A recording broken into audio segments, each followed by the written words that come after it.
Today's June 2nd. The Bucs dropped the series to the Blue Jays. It's now June. Let's have a conversation about balance a little bit. You'll see what I mean. There's plenty to digest here. You're listening to the Bridge to Buctober podcast.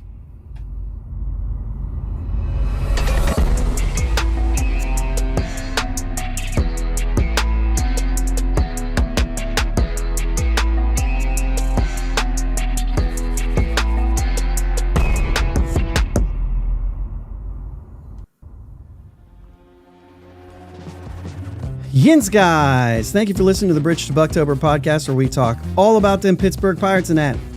My name is Josh, and I'm joined tonight by our good friend Gary Morgan. What's up, Gary? What's up? What's up? Little nice late night bucking on a Sunday. That's right. That's right. Loving it. Asked Gary to do this today, so thanks for stepping in. I am chief of procrastination, I think. I knew Jake was going to be out. I even talked about it, but it is what it is. Sometimes things just work out the way they're supposed to. That's right. We've got some fun things to get into today. You know that when Gary's on the show, there's always going to be some sort of good discussion that goes into something that has basically little to do with the baseball games that were played this weekend. So, there will be tomfoolery for sure. Well, we're going to talk about Mitch Keller. We're going to try to avoid the bullpen if we can, since it's been the topic of most shows for the past few weeks.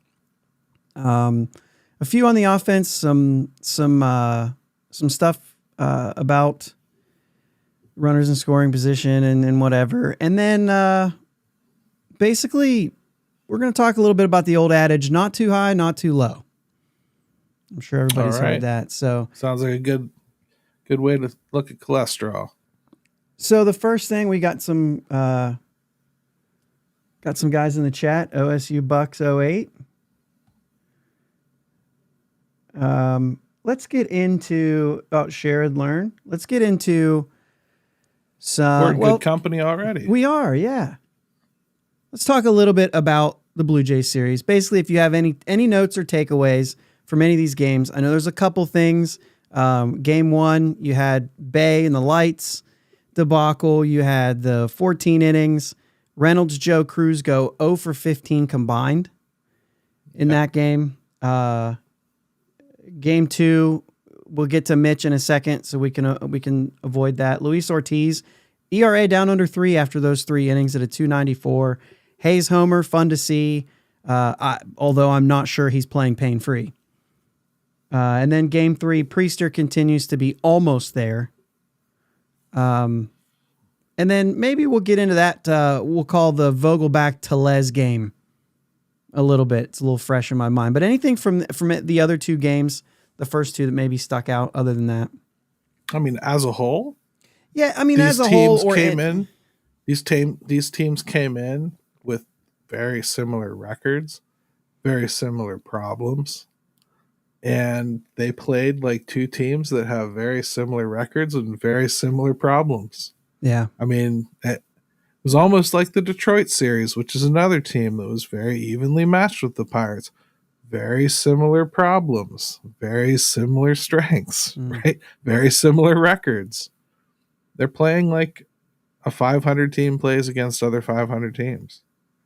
And first 2 games of series, they beat the crap out of the Pirates. Pirates beat the crap out of them. Sound anything like that doubleheader? Does to me. And then today was the crapshoot, and it was a 1-run game. Yeah. I mean, it kind of went how you expect, right? That's about it. The Vogelbach-Tellez, though. How in the world does this happen, man? So, Tellez, man, I was talking about this early on in the week. I think I said, I think you can expect to see Tellez start a couple times this weekend, Mm-hmm. And then I got all the necessary X flack out there, for it. But yep. Because everyone wants to shoot the messenger, but it was just logical. They'd been sitting him for a long time. It was getting close to decision time here. You can argue it should have been earlier, but it isn't to them. Mm-hmm. And you don't sit somebody for the better part of 2 weeks. Give him about, I think, 14 at bats he had in 2 weeks or something. And then pretend you're working with him and then don't give him a chance to have it do something in games. He had a couple good swings the other day. He got another opportunity today. A few good swings. Even his out, good contact, fly ball deep. That's what you want from him. Yeah, lift. So expect him to get more. They need lefty power like you can't believe. Right. Yeah, that's the interesting thing about it is whether or not I have confidence in whether or not he will click, they just need him to click. Then nothing else has to happen. But they need what they expected him to provide. Right. It doesn't have to be from him. It's Right. just it isn't there. And you can't afford to have him, Cruz, and Sawinski all bomb out for hitting home runs. You were counting on between the three of them 50, 60 home runs. Easy. Yeah. 60 plus for sure. Yeah, easy.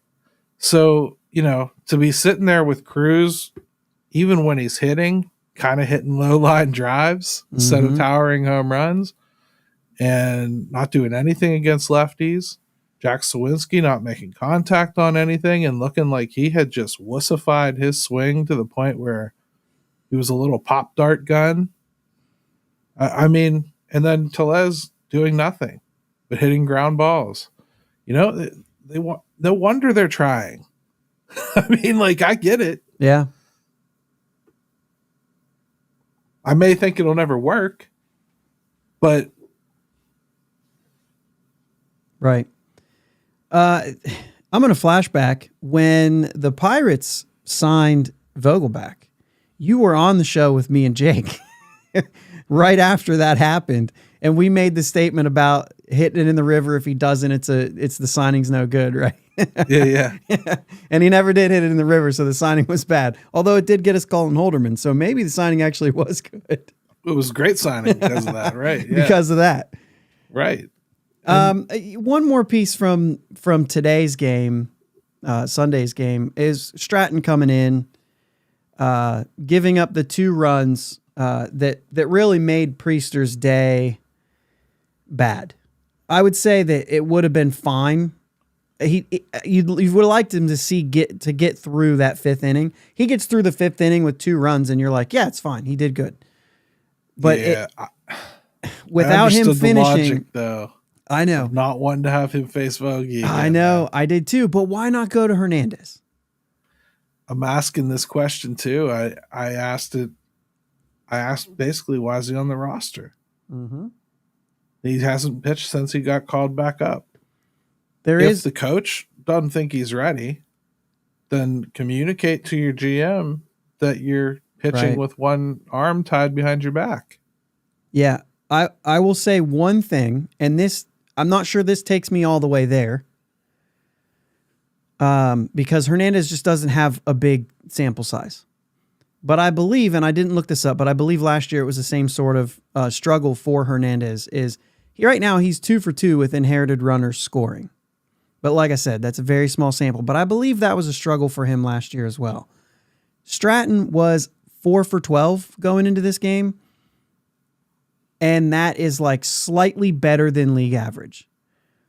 Not a whole lot, but it is slightly better than league average. I think league average is 39%, and he's at 33% of inherited runners scoring.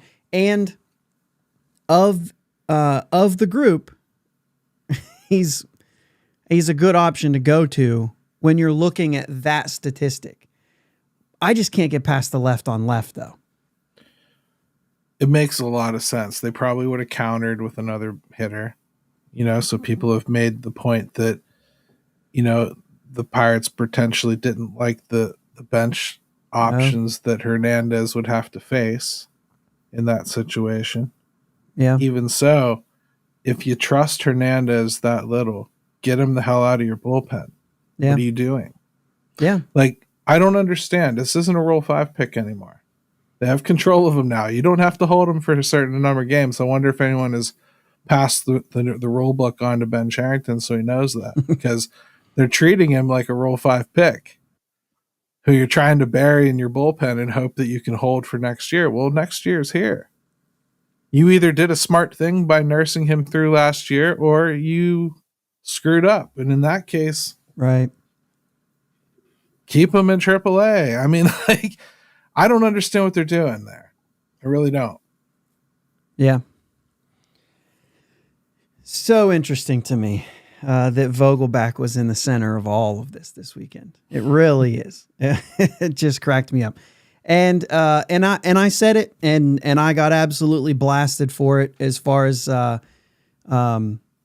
Friday night game and Bay losing in the lights, or the lights or the sky, whatever it was, right? I think it was the sky. It was the sky. Yeah. So, I mean, and I saw somebody say he's not the first, he won't be the last. I don't watch games that are played in Toronto that often. So I have no idea. But you can't everybody pretty much blew it off as almost like a rite of passage for playing there. I'd never really heard that. You hear about things though, like in Milwaukee with the skylights, if you have like the roof, I think that when it's like 3/4 open or something, the shadows make it almost impossible. Yeah. Yeah. There's certain ballparks like where you can't hit for 5 innings if the sun's on the batter's eye. Yep. Or Tampa with the ceiling. Like, Sure. there's several of them. But I hadn't heard that. However, I still go back to, like, I've been very critical of Bay's play in center field anyway. I don't think it's been as bad this year as it was last year anyway. But, like, you can't catch what you can't see. I don't care who's out there. I literally don't care I don't care who's out there. If you can't see it, you're not going to catch it. To me, it's one of those things that makes the air stat that silly to me. Yeah. That's to me is just something that happens almost. Yeah. Those things happen. Yep. That's like giving a guy an error when a ball goes through the webbing of his glove. Like the stitching comes off the glove. You're like, oh shit, that's an error. Yeah. It is. Well, and that one actually is. Yeah. But like it probably isn't really. Just something that happened on a baseball field. Right. But there's nothing you can do about it. Yeah. I mean, you're not going to wear sunglasses at night. But if the ball gets into the lights the right way, man, or if it's like raining the right way, I don't know if you've ever, obviously you played outfield. Mm-hmm. When it was raining, I couldn't see balls to save my life. Yeah. I couldn't. I had a coach that would take me off the field. Wow. If it was raining, because like I wasn't going to see the ball. Yeah. That and the lights, for some reason, I couldn't do it. Yeah, I never lost the ball in the sun, but I did in the lights before. Now, and I said this much when we were talking, or when everybody was at it. I did, but luckily for me, the ball was still coming right to me. Yeah. So when I did find it, I just caught it. I was only like a step from it at that point. You know what I mean? I went to where I thought it was going to go, and then when I found it, I caught it. There's no more terrifying feeling in the world, though. Oh, no. Knowing a ball is coming at you. No. And you've lost sight of it. Yeah. And you picture Jose Canseco with the home run, like bouncing off his head and going over the wall. Yeah. I picture, so my kids got to see Sandlot for the first time last night. We did a big, we went over to some friends and they had this huge screen up. They set up a projector and they showed the Sandlot. And so not only do I love that movie, I don't know if you can, you can't see in my camera angle, but I've got the Funko Pop of all the Sandlot kids back there. But anyway, the first fly ball that goes out there when he's standing there, to me, that's what it feels like, where he kind of falls down and the ball like lands beside him and he falls down and they all laugh at him. Cause that's what it feels like. That kid did not know if that was going to hit him or what was going to happen. And that's you're right. That is what it feels like. Point is, I don't use that as some way to judge Ji-Hwan Bae's defensive acumen. Right. But and yes, if it was something that happened all the time. Yeah. Right. But very catchable ball, but it just comes down to, and like I said, the ball hit a foot from being a home run. It hit off the wall. Right. So it's not like it was, I think the expected average was like 760. It was a very catchable ball. However, it's not like it was routine. The thing is, he had a good enough jump on it that it should have been a caught ball. Right. And he was playing deep. and he probably would have gotten to it, and he probably would have caught definitely. It. But so regardless of anything else, because of his ability, it was a catchable ball. Yeah. So yep. But it happens. It does. Brian Hayes every once in a while lets a ball go under his glove somehow. Mm-hmm. You know, the greatest defenders, man, like have made errors. I don't know what else to say. Right. All right, Mitch Keller. And we don't have to spend a lot of time on this. Obviously, we don't have to. But my goodness, 6 innings, 5 hits, an earned run, a walk, 8 Ks. The Ks were actually up. Got the win, 7-3, 342, 5 straight quality starts. And he's gotten the team win in each of those starts. In his 4 starts in May, 4-0 with a 1.30 ERA, 0.90 whip, which is crazy. I mean, it's ridiculous. He's a middle of the rotation pitcher in his absolute prime and knows himself really, really well, knows his arsenal really, really well, knows what it's going to do, knows what he has on a given night real quick. Like he can figure it out in the bullpen now, what he has and what he doesn't have. He can change his game plan from game to game. He intentionally does it to screw up the other team's game plan against him. It's such a thing of beauty what he's become. It really is. And Mitch Keller, of everybody right now, maybe save Jared Jones, deserves to be an all-star this year so far. He's the first name I think of. Yeah. I kind of look at it as in, and there's been whatever said about it, about the contract and all that stuff. I mean, the way he's performing right now, even considering the bad starts, like I'm not saying just the May. I mean the whole picture, so far. Because pitchers are going to take their lumps, but he's every bit, according to today's dollars, he's every bit worth the end of this, almost the end of this contract. He's $5.8 million this year. This is a huge bargain if you're getting this for that kind of money. But 15, 6, basically 17, 18, and 20. He's in the 17, 18 range when you look at what he's doing.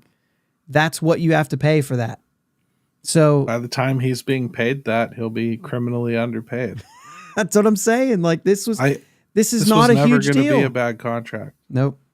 This was never going to be a bad contract. The only reason this is a bad contract to people is because they could not get past the fact that the Pirates signed somebody that wasn't supposed to be their savior.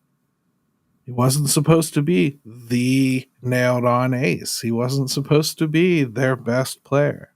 He was supposed to be a good player they wanted to keep around for a few years. That's what he is. Everybody wants to throw out labels for everybody. Brian Reynolds is another one that gets a lot of crap. Brian Reynolds is an above-average baseball player. He's got a contract that pays him above-average baseball player money. That's right. That's what it is. Yeah. He ain't getting Juan Soto money, so he ain't going to play like Juan Soto. Right. and they bat him second because he's the best option they have to bat second. Right. Not because he's a stereotypical number 2. Like, you got to understand what you're working with. You can want a Western omelet all you want, but if I ain't got any ham, you ain't getting it. And it's just because the Pirates don't spend money that they get these labels, right? And so that's why I try to bring this stuff up, because in the grand scheme of things, according to the word that's escaping me, but across the league, right? This is the going rate for what he's doing, and he's well above it considering what he's making this year. So, yep. The next, never mind. I'm not going to say that line I was going to say. So, but they will pay the piper at some point. All these guys came up together, and they're all going to get expensive together. Yeah. So Bob will show you whether he's going to spend money or not when that stuff starts coming up.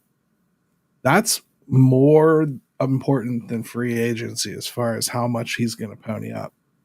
It's going to be, am I willing to pay full throttle arbitration numbers on all these guys that I didn't get signed? Or do I start extending people at a feverish pace now? You know, and some guys you probably look at right now and go, oh, thank God I didn't pull the trigger like O'Neal Cruz, because he could get a lot cheaper, or he could maybe not answer the questions you wanted answered. That's something to think about. Let's talk. I'm gonna kind of skip over something I had planned with the. We all know that they can't hit with runners in scoring position. We've talked about that at length. I don't even think it's worth it, because we got a little bit of drop in here this evening, saying Henry Davis is rumored to be coming back. Looks like it's been confirmed by multiple sources now. So, I mean, I think it's happening. Source, yeah. I see Alex out there confirming that. So, all right. So, this happened 56 minutes ago. I did a little bit of. Let me see if I can pull that thing up that I had. Oh, your little quick number hammer. My little quick number, yeah. He couldn't hit a fastball when he was here, right? And for whatever reason, he couldn't hit a fastball. I assume that was probably number one. 217 fastballs he faced in MLB for the Pirates. In AAA, 178. So pretty close to getting to that point. I mean, let me see which ones are most important. Whiff rate, 34.6 down to 26.9. Your barrel percentage was at, this is not a misspeaking here, 3.3% barrel percentage. It's 13.8 now. Batting average, 149. Slugging, 170. And in AAA, when he went down there, it was 408.57. Now, expected batting average, which considers all of your like launch angle, velocity, all that stuff. Expected batting average was a 182, so he was, still bad. 335. So the 400 batting average, maybe a little favorable there, but still 335. I mean, it's just. It seems like, the hard hit percentage, which is 95 and above, went from 40% to 44%. So that's, a slight improvement there. But the K percentage, 31%, and it's down to 12.8%. So maybe at least with two strikes, it's better. So there does seem to be some sort of like data to prove that there's an improvement. But as you well know, results don't tell the whole story here. They had something that they specifically told him to work on. Yeah. And if they're satisfied with that, then maybe that's why the call up. It could also be that Cook, they're seeing that that's just not going to work. Well, it was pretty clear that Cook wasn't going to work. Mm-hmm. But it also probably didn't matter all that much. They, Grandal could have grabbed the next couple games. Delay is probably close. That's the way I thought they'd go. Me too. That said, maybe they just didn't feel like all the shuffling and huffling and buffling, and they thought they were close enough on Henry anyway, so why not? I'm okay with it. I would think like you'd hopefully have learned your lesson now, not to mess around with Henry. Like I would think like you would realize it's pretty important that he's not go back down again after this. Right. You kind of don't want to do that to a 1-1. You want to make sure you're right. Even Nick Gonzalez, they were a little more careful than this with, I think. So that said, they were right on Nick Gonzalez. So who's to say they're not right on Henry Davis? Right. OSU Bucs says that he's been compiling his exit velocities and he's sitting around 90. Started out really low, but exit velocity is up, so it'll be interesting. I will tack onto that too. His exit velocity, specifically just on fastballs, 89.9. So right there. So yeah, I really think Henry just kind of needed to remember he's a good hitter. I think he just needed to experience hitting baseballs again. Get the right. feeling back. Remember, get out of your own head. You're caught in between. It's a perpetual loop of failure at this point. Let's get you down there and reset you because we can. He did, Yeah. and let's hope that it bears fruit up here. Let's hope that he comes up here, and I think this is the real battle with Henry. Let's see if we can keep him from trying too damn hard. That's the He perfect like segue into kind of what I wanted to talk about tonight, because I said the never too high, never too low. Henry's a pretty emotional player, and that never too high, never too low, even keeled. That's usually spoken of in a positive in a positive way, right? Yep. When you say that about somebody, you're saying, no, this is what you want. And it did seem like before he went down, he was feeling it.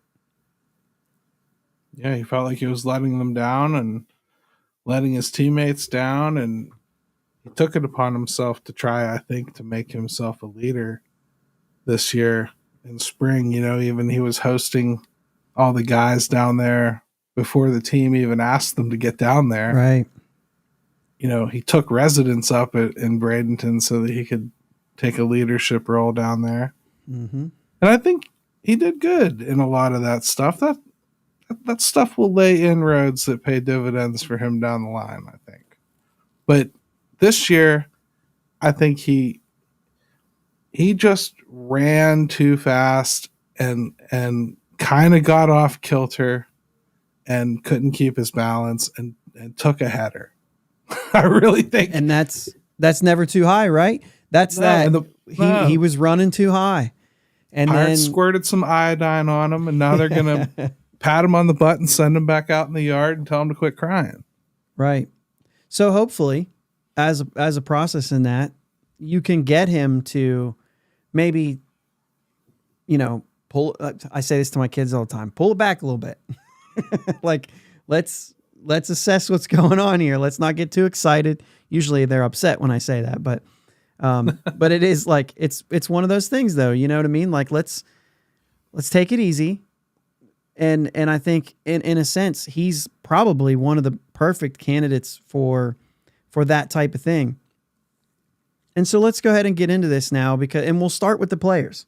We'll start with the players, and I have a couple different things that we can go into. But since we were just talking about Henry, because I see a lot, right? I see the pulse of what people say and the way that they respond, and it's whether it's on X or whether it's a family member calling me or a friend of mine texting me saying, they got to do this, man. I'm sick of it. You know what I mean? And it's all those things. But like, just as like an example, right? Yeah. When you see the reaction to a strikeout, and we used to get this with Pedro Alvarez all the time when he was struggling. He doesn't care. He never cares. He could strike out every time and he don't care. And I'm like, well, first off, there's the whole like strikeouts aren't as bad as you think they are, according to not my opinion, right? But some guys are like, it's an out's an out. You've heard that a million times by now. And so sometimes it's like, well, it's the same as flying out. But either way, it's that never too high, never too low. I'm not going to break my bat every time I strike out just so I care. Because eventually what happens is maybe what happened to Henry. And likewise, you're not going to, it's not a base hit to right field and you're pumping your fist the whole way down there. And you know what I mean?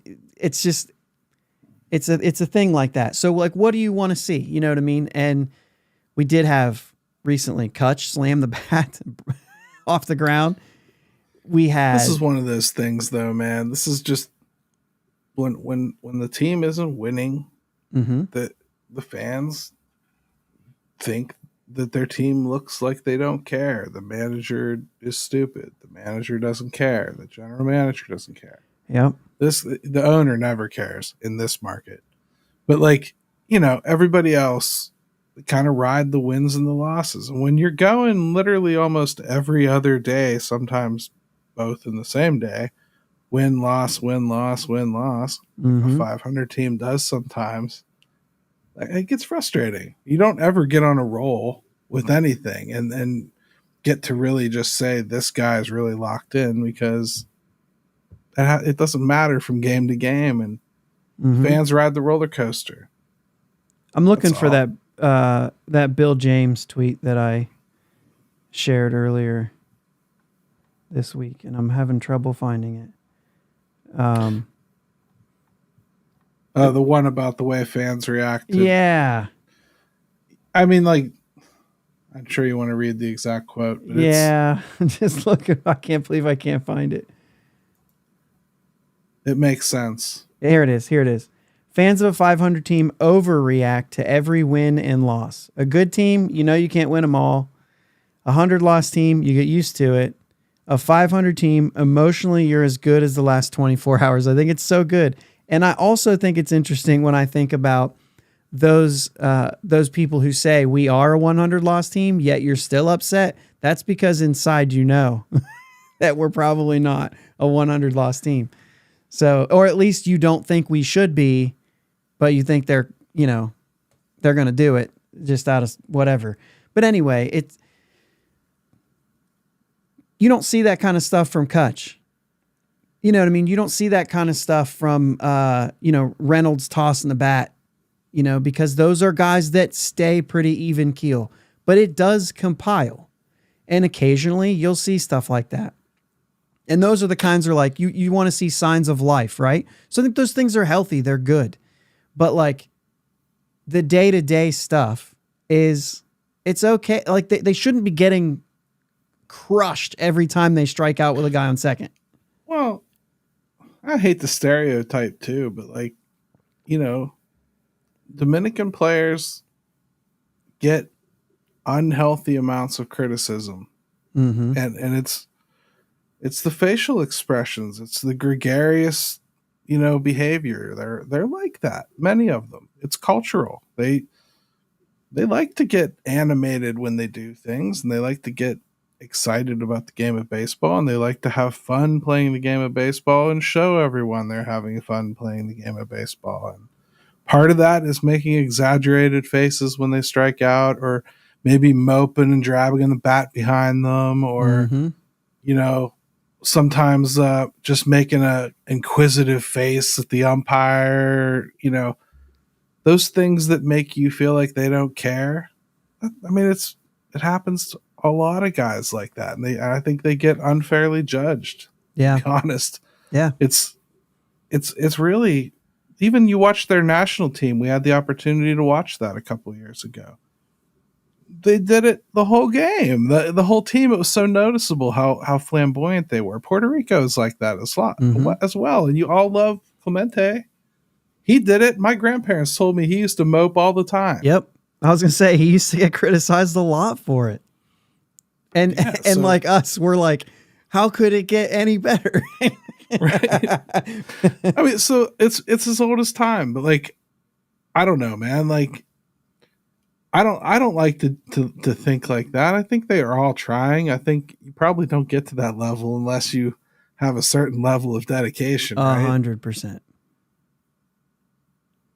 Yeah. So that's my default. That's where I start. Yep. Maybe that's why I don't see that, because I don't start with the suspicion that they aren't trying. No, and I think a lot of people do. They make all this money and then they don't try. And I think that's a very common thought process where they say that they like, even, I guess not anymore, but even saying like, oh, I like college football better because when they get to the pros, they stop trying. You know what I mean? And it's like, I can't tell you how many times I've heard that. And it is a common thing that these players that make it to the majors, once they get paid, they don't try anymore. And it just couldn't be further from the truth. I guarantee you the outlier is the guy who doesn't try. I think some of that legend grows, though, with when you start seeing these these contracts that are stretching into like somebody's year 44 season. Well, those last 6 years, he gonna look like he don't care. Yeah. but really, his knees have been bone on bone already for 2 years, Yeah. and he can barely swing the bat. Not enough to take batting practice an hour a day anymore. Right. Like it's.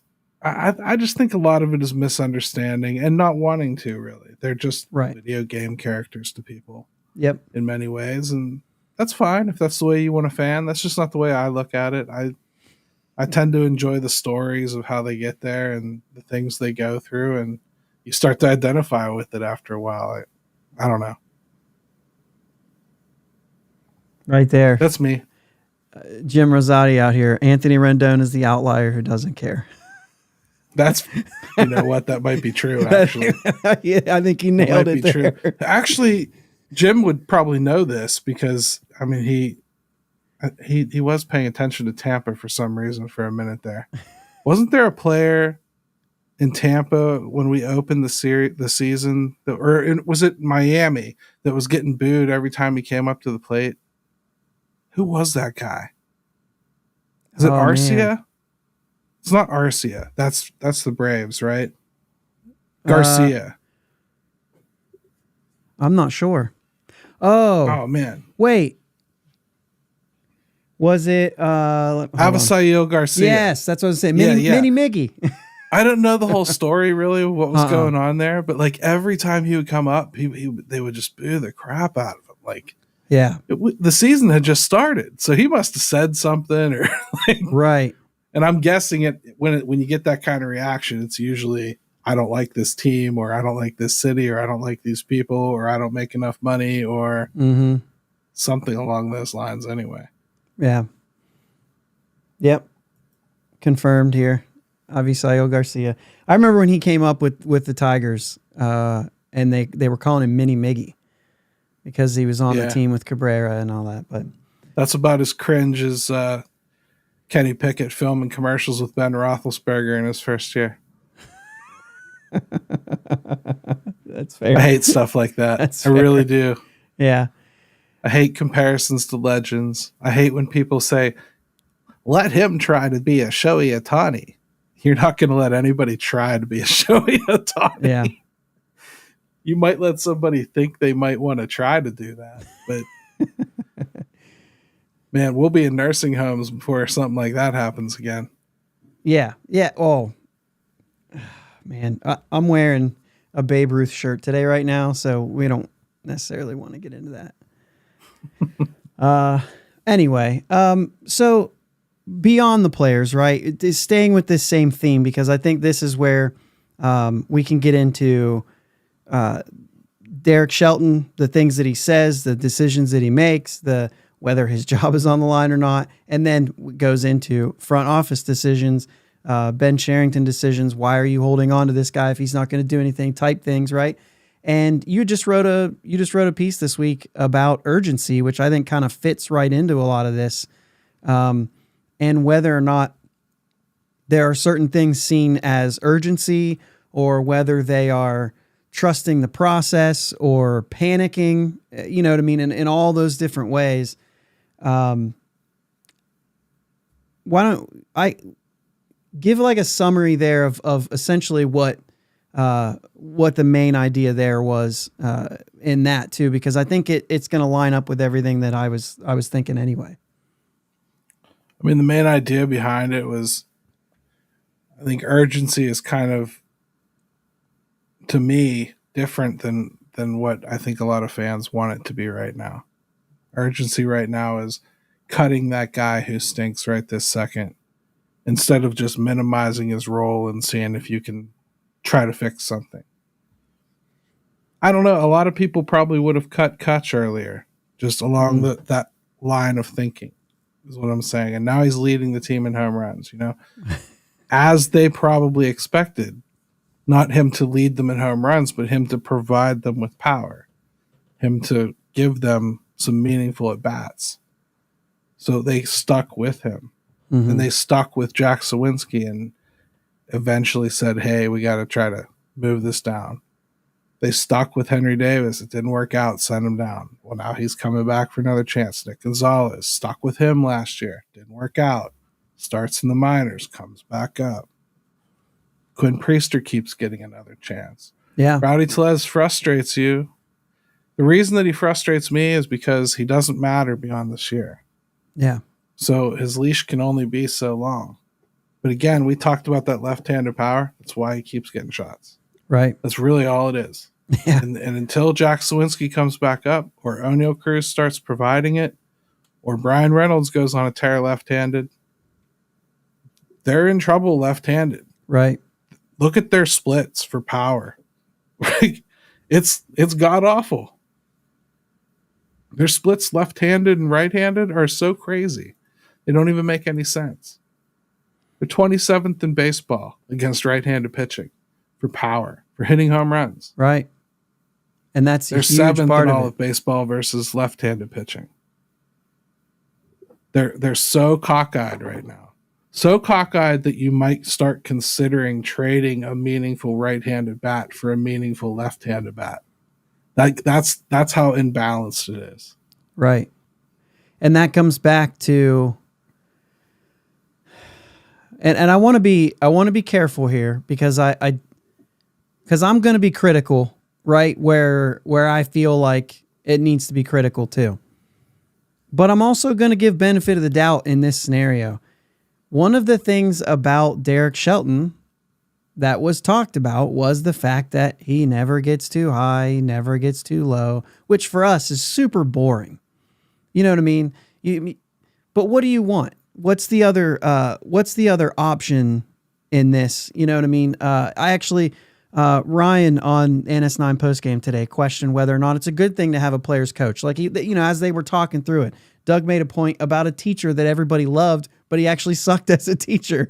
And so they're having that sort of conversation about that. And I'm like, but isn't that like, he's kind of that guy though, who is that trust the process kind of coach. And so I don't feel like he's a guy to come down on his players constantly because he's a guy who wants to trust the process and wants to, and you have a question of, is this the guy or not? I don't know, but the guys above him also trust the process. And so we sit here with all of these things in line, and I can't help but just think, at what point, if you're never going to hit the panic button, because if you are a balanced, never too high, never too low, there's no such thing as a panic button.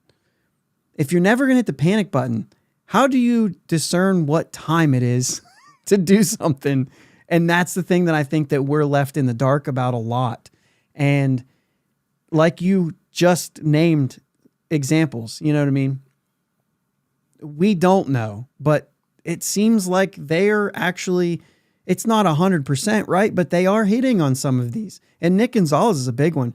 We've been a big fan of Nick Gonzalez. But like, even I was like, I'm a fan of him. I want him to work out, but I don't think he is. And then he shows up and he is. Bailey Falter. Bailey Falter's actually we're all huge. guilty. Oh, I am very guilty of Bailey Falter. I mean, I get it. And like, does that mean like all of a sudden you turn around and because you criticize that you have to eat your hat? And no, not at all. Like, far too many people out here worried about being wrong. Yeah. Just talk about the game of baseball. Right. Just talk about what you think might happen, why you think it might happen, things you hope will happen, things you'd like to see, good signs, bad signs. Do things like that. Quit worrying about being right and predicting everything. And I mean, you got people like washing out Termar Johnson right now. Oh, he's a bust. He's not hitting home. Look at him. He's not hitting. All right. Dude, it's his second year in professional baseball. He's 19 years old. Yeah. Like, Marcelo Meyer has taken years now to develop, right? I mean, he's just starting to look like something. You have to take your time with these guys. You have to like work really hard to develop them. I think you think things are video games sometimes. They really aren't. They just because it says the guy's going to come up in 2025 doesn't mean he's going to come up in 2025 looking like the best version of himself ever. Hmm. That might be 2028 before you know what he is. Look at how long it took Mitch Keller. Yeah. Like, patience is part of baseball. And I'm sorry, it is. And as many times as you see people scream year 5 over and over and over again, like it's some, you were never told that by this team. They never ever told you that. They never told you a timeline. They told you they'd be competitive this year. That's 500. Yeah. Sucks, but it's Yeah. true. And even if you look at the blueprint, and I've talked about this a million times here, but even if you look at the blueprint and say like Houston, Baltimore, those are the two kind of prominent ones, especially now that Baltimore is what they are. Year 5 for them, they were around 500. And Baltimore was actually, I think they had more losses during their 4-year stretch than the Pirates did because of last year. So they also came out of it and failed once and traded off some of those players like Adam and, Yeah. They're coming up on the very end of some of that first wave, like Santander and Mountcastle and Hayes and, Yeah. the guys that kind of like got them back into that, like, we don't completely suck era. And Grayson Rodriguez, the number 1 pick, came all the way up and finally took hold last year. And this year, for the first time, really looks like he could be a piece, right? And they're winning games, and they've got a ton of prospects, and it's awesome. Now they're starting to run into not knowing what they're going to do with some of them, and a couple of them aren't panning out. And we probably don't have enough pitching. Yeah. So, well, and that's similar.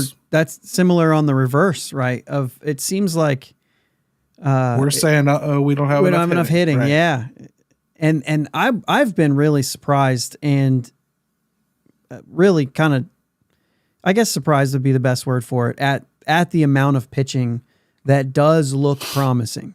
Obviously, you know what I mean? Some of it still not here, but I think it's a total package, right? There is some development involved.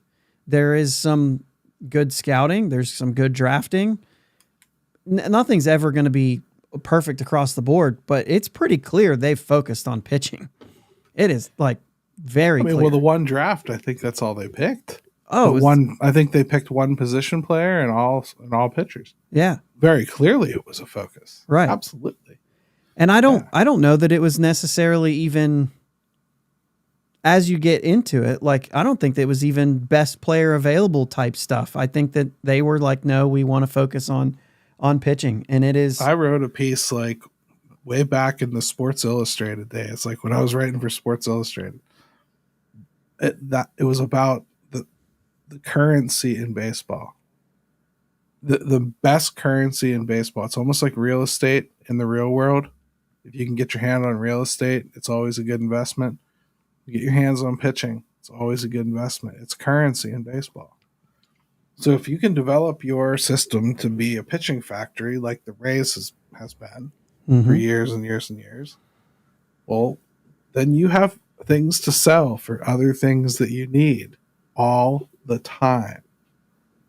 I mean, like, Yeah. And if you're smart about it, you can sell it sometimes even when it's at peak value because you have so darn much of it coming. Yeah, Cleveland's been doing that. Yeah. And look at what they keep producing. I know. And they're older end guys that they end up keeping, like Bieber. They always die on the vine in Cleveland when they keep them. There's an expiration date for them, and it is right around when arbitration ends. So they sell them off for money, which is prospects. And they start it all over again. I mean, you can hate this system in baseball, but if you can perfect that, then you can survive. You can survive in this league if you can do that. You can buy everything you need if you're smart. That's the question. Is the guy smart enough? We'll find out. Right. Yeah. It's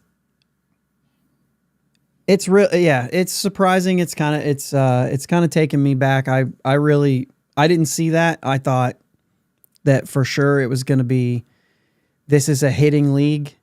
I still think that because of the pitching injuries. I think it's a hitting league, and I think you can get by with certain things. I mean, the Orioles did not have good pitching when they won 100. They won 100 games last year, and they didn't have good pitching. Now they're getting better there. It's going to be even more dangerous.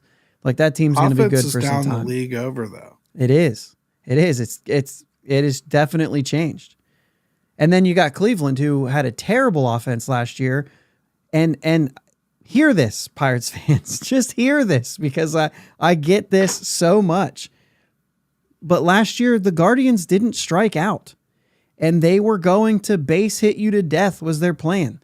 And they were at the bottom of when I say bottom of the league in home runs, I think it was like 25 or 30 less than the 29th place team in home runs. And they were at the bottom of the league at runs scored, and they had good offensive players with batting averages and no strikeouts. And this year, they made a complete change. Now, they still have good bat-to-ball guys, so their strikeouts aren't at the top, but their home runs are near the top, and their strikeouts have increased, and their batting average has dropped like 60 points from last year. But guess what? Their on base is the same. And it's the same kind of thing that we complain about all the time because we've always had it. But you have a team who is mostly the same players. Actually, they brought in Austin Hedges, if that tells you what they're doing offensively over there. Now, they've got some young guys kind of popping onto the scene and whatever else, but he's got on board and lowered his average. That's right. But it's a thing. Like, they've made a point to say, we need to do more damage. And sometimes that means picking out your pitch, which I think a lot of the Pirates players struggle with. I think that's why it's not working here, because I think they can't recognize their pitch and pull the trigger on it. Which is what Jack did so well last year. What are you doing? Yeah, and I think that's where the top level coaching fails them the most, because while you're right, procedurally, there's nothing odd about what they want done here. I don't think they have a good hands-on guy for it. And I think when they get down to AAA, they have a good hands-on guy, and he is able to help them implement it better. And there's less stress in AAA too, but that's why they're having success, because they have a better hands-on coach down there. To me, I think they need a better hands-on coach at the major league level. I mean, I'm not petty. I don't have to have Haynes fired. If the offense works, just get me somebody that prevents this team from dropping into deep, dark holes or locking themselves up at the plate trying to fill out some philosophy. Right. Give me guys that want to swing the baseball bat. Nick Gonzalez wants to swing the baseball bat. Connor Joe wants to swing the baseball bat. I think it's promising to see those guys continue that approach too. It does show that it's not just hey, you will fit this mold, or, you know what I mean? They're letting the players kind of, if they don't want to go that route in certain circumstances, probably if it's working, right? But yeah, I mean, that's what they've touted is player centric. You would think your most important players, you're able to have the most impact with. And don't get me wrong, Nick Gonzalez, he's hitting one of their better hitters right now. There's nothing wrong with that, but he's not one of the guys that you're counting on for offense this year. You're happy to have it. But guys like O'Neal Cruz, for instance, you can't just let struggle this bad. Somebody get in his ear and tell him, swing at the first hard, straight thing you see. I don't care where it is. Take a whack at it, because he's letting some nice pitches go in an effort to try to be more patient at the plate. I think it's just misguided because it's so scouted. The pattern to attack O'Neal Cruz is so predictable. You can call the pitches from your couch. you know what's going to happen. A lefty's going to throw them all sliders down and then bust them up and in, right? And if they miss location, they're going to miss high, and he can't catch it. Yeah. And then the righties are going to bust them low on everything. Low and away, low and away, low and away. They'll try to throw a cutter in every once in a while. He's predictable right now. He needs to start taking cuts at the straight stuff. Yeah. When he gets it. I mean, I don't know how many curveballs we've seen him golf into the seats too. Just go ahead and swing the bat, man. I feel like he's such a good bad ball hitter. He should just be up there ready to swing. I would like to see more check swings, if you know what I mean. Like, I'm going to pull the trigger. I probably shouldn't. Instead of just, I'm going to take I should have swung. I'd much rather have it the other way around.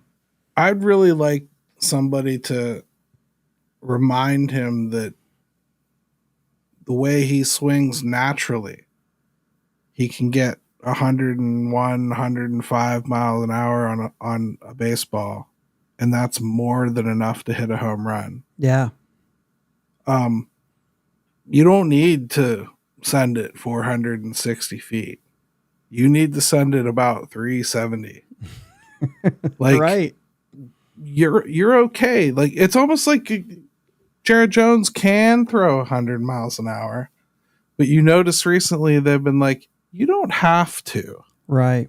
Like, not all the time, you know. Like, and Paul Skeens too. He's only using it when he absolutely wants it in a situation, or he, you know, has a guy that isn't seeing velocity at all and the catcher knows it. He'll go to it. But he's intentionally throttled back so he can last longer in games. Well, O'Neill needs to throttle back so he can make contact. Right. His bat is lethal just doing that. I mean, we've got all the swing speed data now that they're passing out there, and like, it is clear. The top of those charts is Judge and Cruz and Stanton at the very top, and at the absolute bottom is Luis Ariz. You know what I mean? And it doesn't mean it just means he doesn't hit the ball as far, but he has better bat to ball skills and can get on base that way too. I mean, he can. I'm not saying that O'Neill Cruz needs to go to the bottom of that, obviously, but but there's play. There's a lot of play in that. Yeah, and it shows that you slow your bat speed down, and it's like, come on, it's still super. It's faster than any of us listening or talking right now can swing. Yeah. So don't get me wrong, man. Right. Take a full blown swing on a 3-1 count. You know, when you're up 3 runs and you want to just show it off. Right. How about it? But when you got like runners at second and third and you got yourself a 3-1 count and somebody lays in a fatty to you, how about you try to hit it, big boy? Yeah. Like, just take a little off. Give me a 3/4 backswing on that, and I swear it's going to go straight, son. I tell my kids when we go golfing all the time, just take a 3/4 swing this time. Just trust me. Yep. I mean, it's a huge deal because you obviously 3 runs is great, but a base hit gets 2 in that scenario. Just do that and put it on the next guy, and we don't ever see that. But matter of fact, I don't ever see that even against the ball us. out of the stadium. Yeah, well, yeah, but I don't even see that against us. Like, people just don't do it. I don't understand it. I mean, very few. Yeah, some teams do, but right, the successful teams do. The Milwaukee Brewers do. That's why they. I did not see that coming, by the way. Well, the Milwaukee Brewers play that way, man. They're a smart team, well coached team. So, you know, I think it's amazing how bad the Cubs and Reds have hit. They've actually hit worse than the Pirates in May. Can you believe that? It's crazy. And didn't expect that either. Yeah. The Reds are, we've said enough, right? The Reds are so similar that they're going to run into the same sort of streaky, they're very young, you know what I mean? Things like that. And as much as everybody hates it, you can't help. I mean, like O'Neal Cruz and Ellie De La Cruz are so similar. It is scary. Yeah. It's unreal. I'm a big fan of Ellie De La Cruz, have been since before he came up. Talked about him a lot in 2022, how excited I was about him and fearful of him. Mm-hmm. And I think he'll evolve into a hell of a player. I really do. I'm excited to watch him play. I'm also equally excited that I don't think the Reds have enough starting pitching in their system or on their team to actually get this done. So, yay. But Ellie De La Cruz, I think, he could be really exciting for a good long while. So far, he uses his dynamic skills a hell of a lot more than O'Neal Cruz does. Yeah. I don't see O'Neal Cruz stealing bases at a torrid pace. Yeah. I didn't when he was healthy either. So let's not act like this is. I don't see Ellie De La Cruz just not impacting baseballs all of a sudden. He strikes out a ton, but he gets stuff done when he gets on base. And his defense, the arm's every bit O'Neal Cruz, I think. And they're using him the same way that the Pirates are using O'Neal Cruz, like as that almost perma cutoff man. Yeah, I love that. Yeah, and he just nailed a guy the other day at the plate. Difference is his catcher can catch, but and hold on to the ball when he does catch it. Yeah, no, but I like the young talent in the division. I really do. Jim wants to go golfing with you, by the way. His mentality on every swing is YOLO. Let's go for an eagle putt. So he needs to go golfing with you. Then I hit the ball into the woods, he says. I've been known to go golfing with people that watch these shows, so there you go. Yeah, why not? All right, let's wrap this up here. June, by the way, is not an easy month for the Pirates. I have a hard time seeing them get back to 500 this month. They've got a lot of, divisional games are tough no matter who you're playing. They're divisional games. There's always a little bit more on the line there. But they've got the Dodgers and the Twins and the Rays and the Braves. They do have the Rockies in there. But 6 against the Reds and 3 against the Cardinals. I don't see this as an easy one. I think you tread water and hope that July's better, but I think they play better against good teams. That's true. I'll look forward to watching them try. I think they play a better yippy dog than a big dog that's supposed to do something. I think they're much better nipping at someone's heels than they are trying to stomp on someone's throat. Yeah. Dodgers, Glasnow Jones, Paxton Skeens, Bueller Falter. That's fun. Yeah, it is. It's a lot of fun. But I'm getting to the point with the Pirates where I kind of just I don't even look at their matchup anymore. I trust 4 of our pitchers so much that, like, if one of those 4 is going, they have a good shot, Yeah. So, and I think even Priester will come along. I think he'll be better in his next outing than he was tonight. And I think he only gets better if he's pitching here too. Oh, I agree. Yeah. I think there's a lot of parallels to him and Keller. I don't think he has the same fastball that Mitch Keller has, but he's got enough of an arsenal that I think really what it is him just learning himself. And if he gets the opportunity and gets enough reps up here, I think he'll turn himself into something, a serviceable number 5 type guy, which we'll need because Bailey Falter, I wrote a while ago, while this is exciting and everything, razor's edge on this guy. Razor's edge.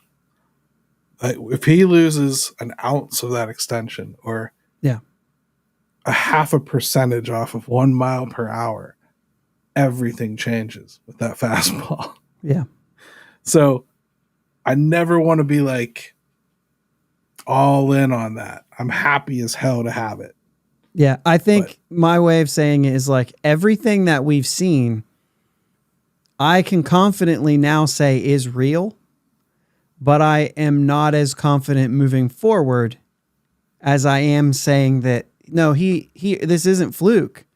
But I also just think that like one thing, like you said, one thing that kind of changes on that, and it's back to what we saw in spring training, which was painful. And even if it is, you probably won't see them give up on it because they'll take that as a momentary blip, and then they're going to let him fight through it because man, you want that first 9 outings again, right?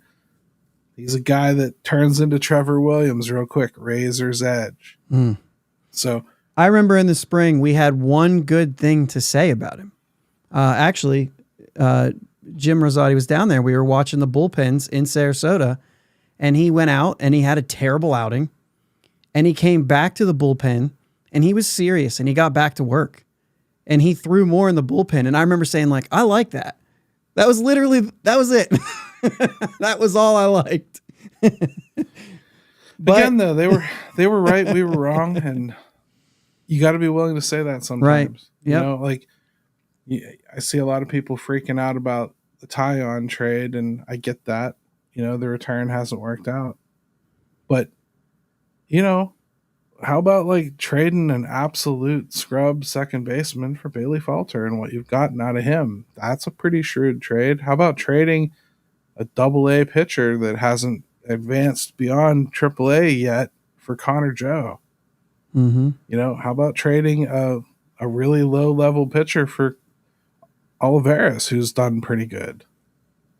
He's provided some power when you're not getting it from anybody else.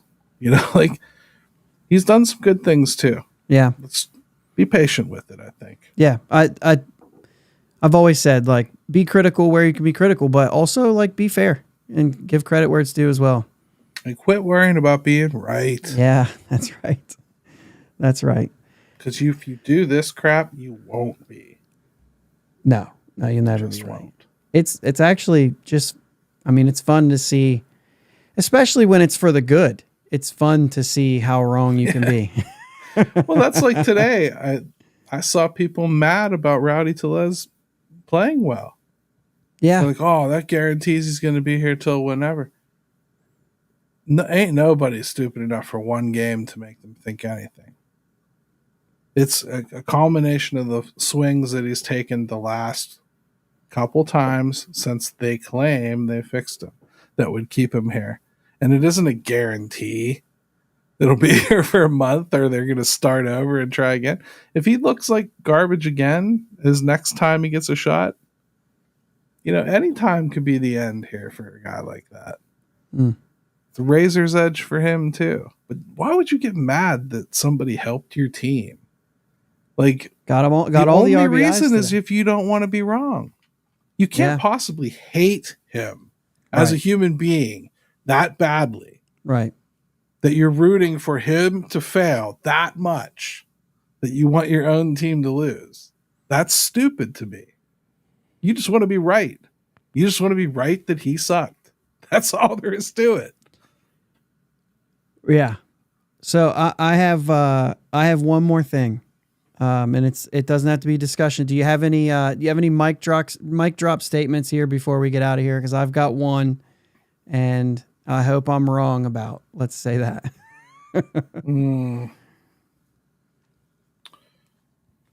I think we're probably looking at Jared Jones entering a little bit of an adjustment period here. And I know the Hundo Boys thing is cute, but I don't think he can probably hit 100 too many more times this year.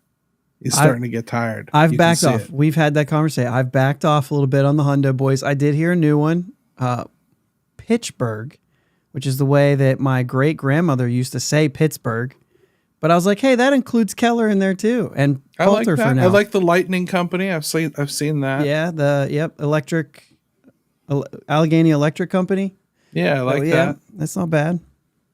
So things like that are cool. I just mean, like, I don't think the 100 miles an hour is going to be something that he can bring to the party a whole lot more. Right. That's all. I don't think he has it in him anymore this season.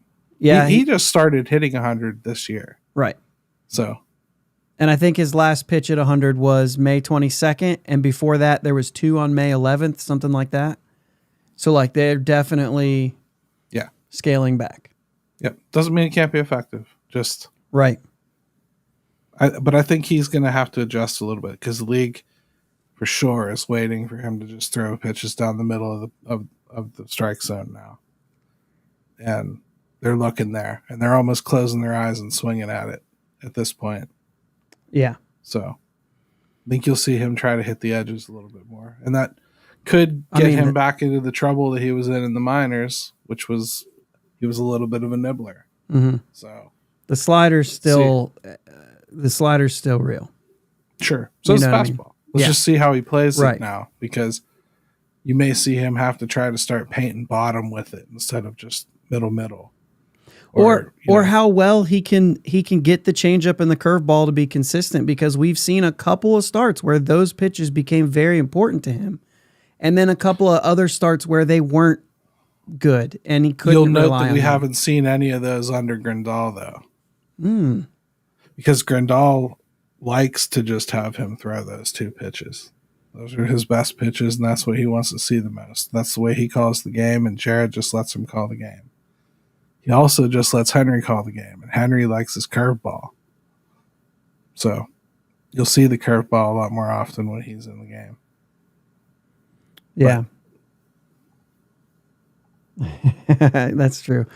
Jim Rosati says Hundo Boys is lame, but it also rolls off the tongue easy. So, yeah. I'm not even claiming I won't say it. Yeah. I'm just just saying, like, it makes me queasy, not unlike the Kenny Pickett commercial. So. All right. Well, for me, I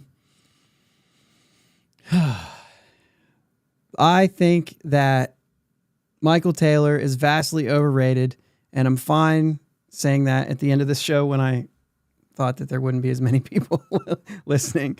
I can't anymore. I can't pretend that anything I see him do in center field is any better than most people I see do things in center field. And I played center field, and I get routes. I get all of that stuff. I just don't see anything that's like, he robbed the home run. That was a great play.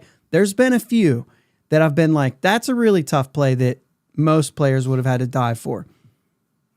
Outside of that, there hasn't been anything unreal. Like when I watch Key play third, there's things constantly that I'm like, I can't believe this.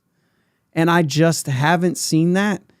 Not that he's not a lot better than Sawinski and Bay. I think with Key, I kind of see those things where you're like, oh man, nobody's even thinking about how incredible that is, what he just did, but it really is, because it didn't look that incredible. I do get a little bit of that with Michael Taylor. I get it a lot more when I'm in ballpark than when I'm watching it on TV. To me, like when I'm watching the outfield, I almost have a little bit of a hockey experience with it. Like hockey is much better in stadium. Like you can see the game a lot better. When you're in stadium for baseball and you want to watch an outfielder, I personally observe it a lot more when I'm in the stadium, because you can actually see how they line up. You can see the gaps. Like you don't get to see that when you're watching it on TV. Like, oh my God, they're giving Connor Joe about 3 football fields in left center. What are you doing? Mm-hmm. And then if you see like Michael Taylor make a catch on something like that, well, I know he started in right center. Mm-hmm. So, but there hasn't been a lot of that this year.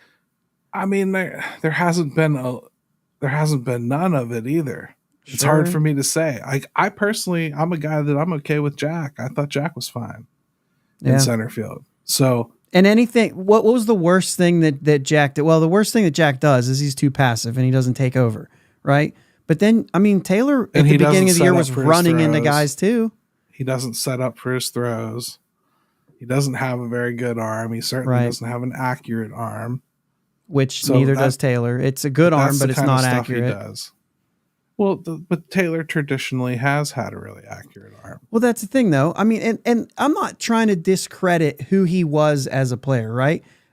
Maybe he's just a tick off because he's getting older. I don't know, but dude, totally. I mean, he could have lost a step just like anybody. I don't.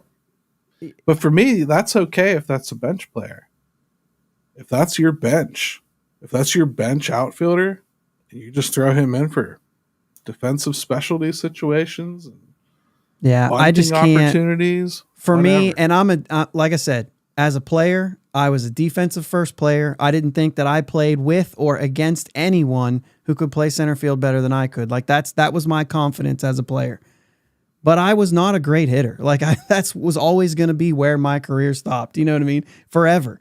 There, if you go back and look at the catalog of this show, one of my old coaches was on here, and he had tons of jokes about how bad of a hitter I was. So like, are you I don't basically care. trying to psychoanalyze yourself and say you hate yourself? Is that what you're trying to say? Like that you hate yourself because you see it in Michael Taylor? No, because I don't ever try to like pretend that I had a shot to make it to that level, right? Sure. And so I don't ever like put myself into that. And no, I could have never, ever, I probably would have struck out 100 times up to bat if I was trying to face that pitching. But the thing is like, there's not enough at the plate. I mean, he looks not just lost, he looks scared to death when he's up to bat. He always has. And it is so painful to watch. He always has. He always has. He had a fluke home run year last year. Yes. And that's not why he got signed. No. Everybody knew it was a fluke. Right. That's why he was available close to the end of spring training. And, surprise, surprise, a right-hander that had fluke power one year isn't hitting home runs in PNC Park. Keller me shocked. I mean, I didn't expect much out of him. I think he's better in the outfield than you're painting. That's me. I mean, again, I'm not watching it like reminiscing it or seeing it through my own eyes. I'm just seeing a guy that gets to most everything, makes it look pretty easy when he does most of the time. I don't see him let catchable balls fall. I don't see him having problems coming in on things. I don't see him having problems going back on things. I do see an issue with him picking the right guy to throw to the cutoff. I haven't seen him make good decisions there. He's tried to get some guys that he had no business trying to get. Those are extras to me. Like if you have a guy who dives for balls and he catches 75% of them, well, those are extra plays. Throwing somebody out is also extra plays. And so if you're not like, you should be keeping a guy off second instead of trying to throw him out at home all the time. But he's still in the past. If you're selling yourself as a defensive specialist. Oh, I threw guys out all the time, bro. if you're selling yourself as a defensive specialist, I know that's why you have a job. I just think somebody just paid you $4 million. You're going to try to get some assists. And I think it's not there anymore. I think that he should probably chill out a little bit. And you can't do that. You can't turn it off. I'm 41. I'm injured. I have 3 different injuries on my right leg from playing ball. So I get it. Like, I think I can still do it when the ball's hit, and I can't. But you know what I mean? I mean, the real question is Alika really injured? Ooh. Oh, anyways. Boy. Yeah. Anyway, say, listen, I'm okay with the fact that like there's something tainted with Michael Taylor. I don't think that there's enough on defense that makes anything worth it. And like I said, I'm okay with that being unpopular. That's why I decided not to say this until the end of the show, because most people would have turned this off before now. I can't see it being real unpopular. I don't know what circles you're running in. I mean, like, I wanted him signed. I don't think he's played well. So yeah. I'm certainly not like married to him. Again, I'm not afraid to be wrong. So right. You're not going to hurt my feelings like that. I was a proponent of signing him and it isn't working out. It isn't working out. So be it. But don't try to sell me that Matt Gorski is some urgent answer for it. No, and he's that's the thing. He's going to come up here and strike out 50% of the time. Who else, right? Who else? I mean, right now your only other option is Bay. And so if we have no idea if that's going to do anything. I mean, we have no clue. History says probably not. They just play him consistently. Right. So I don't know. Play him every day for a couple of weeks and see what you got. I think that's part of this whole thing, right? I think that's part of this whole thing is there are still holes on this team. And the word competitive doesn't mean that they're trying to necessarily. They did say though at one point that they were planning on winning the division, maybe because they thought the division was going to be that bad. But I said compete for the division. Okay, yeah. Either way, I just you think you can stretch words like that to mean anything you want. Yeah. Sentences are slinkies when you start talking about team executives. They can mean whatever you want, and I can reach the top and the bottom of the stairwell. It's not a problem. For sure. I'll make it whatever you want. Just like you can read the Bible and convince yourself anything's right or wrong. For the most part. Yeah. Well, I think that the lineup and the decisions or the choices that they have to put into the lineup or bring out of the bullpen can tell you enough of where they are. And because they trust the process, I don't think there's a panic button. And I don't know, man. I just think you ride this thing out. I think they're going to play over 500. And if this June or this July, if it goes well, maybe, but I don't see any impactful. I think they're still playing the long game here. I think they'll make moves at the deadline if they're really and reasonably in it. Do you see them though dealing away from that pitching, those young pitchers like Chandler, Solomito, Harrington? Do you see them dealing from that this year if they're just like toying with 500? I'm not sure why all of our heads go right to that. I watch all these blockbuster trades that happen every year, and everyone talks about all these super top prospects that are going to go back and forth. But at the end of the day, those packages don't really have those top prospects in them, do they? People don't give away their top 1, 2, 3 prospects. And, because most part, you're getting a rental or you're saving a bad team money. You're not giving away like Bubba Chandler. You're not giving away like the number 3 pitcher in MLB top 100. You're not doing that. Right. And I just think people are losing their minds a little bit about what's going to go. You might see something like, an older guy like maybe Hunter Barco, got a great top end, but he's really, really far away. And he's got a little bit of an injury history. And you could see something like that, but there ain't no guarantee there. I just don't think you're going to be seeing them like move Termar. And I don't think it has to be names like that. I really don't. I think you're talking to a little bit lower level of guys, people that are exciting. Maybe that Ugandan kid that throws 100 miles an hour gets some interest from somebody. There's a lot in the system that you're not thinking about that could be trade bait. Or it could even be a guy like G1 Bay that someone thinks they could use a lot smarter than the Pirates are. Right.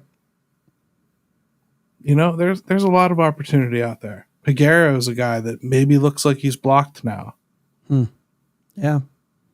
I always think it's interesting late in the game, and we get those scenarios like Friday night with the lengthy game and all that stuff, and you see a guy get in place, and I'm like, gosh, if Bay didn't start this game, we could just put him in right now. He would score on anything, you know what I mean? Maybe there's a team that, I remember the Royals using Terrence Gore that way when their World Series run. That guy never saw the field. If he did, he certainly never saw an at bat, but base running, that dude was lethal. Now, whether or not Bay's base running ability is as good as his speed is another thing, but he sure is fast.